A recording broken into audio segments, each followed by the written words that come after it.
In today's episode, we finally conclude our Latitude Adjustment series. The ROUS channel has one last dive on Grand Cayman, and this will be a dive on the remarkable wreck of the USS Kittiwake. If you've been following this 11-part series, you'll remember that we've been avoiding those winter doldrums by crisscrossing the Caribbean. We've been hiking and paddling and diving as many of the islands as possible. A change in latitude and attitude was clearly just what we needed. For this last episode, here we are in the Cayman Islands. Okay, let's do a dive brief. We spent our last episode near the city of Georgetown searching for turtles at a dive site called the Aquarium. Today, we'll just be a little further up the coast at the site of the Kittywake wreck. Once again, we'll be diving with Just Dive Cayman, and here we are on the bottom in a submarine channel called the Sand Chute.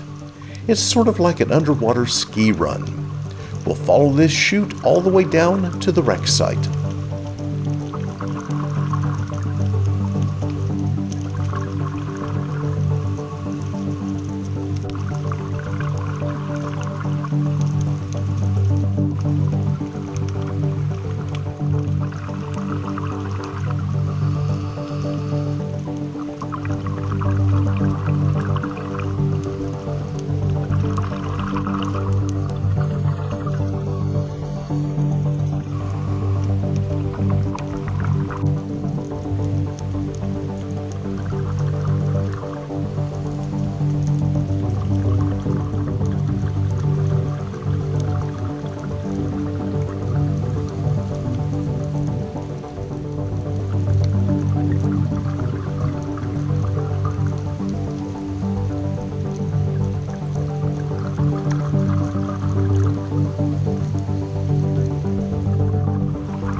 Well, this wreck dive was just remarkable, and it certainly lived up to its reputation. The visibility was excellent, and Mike at Just Dive Cayman knew the wreck like the back of his hand. This Kittywake dive was an experience that had been on my must-do list for a long time, and I felt honored to swim her passageways. So now that we've completed our Latitude Adjustment trip, what's up next? Well, we're headed back to the US and plan to spend a little time on the Texas coast, exploring the famed Boulevard Peninsula. There's a ton of history in that area, and in the next episode, we'll show you what we find there. And as always, if you like this type of content, please consider subscribing to our channel. Thanks again, and we'll join you soon for more videos of the two of us exploring the wonderful world that's around us. We'll see you next time from near Galveston, Texas. There are more adventures ahead, and we'd love for you to come along. Thanks for watching.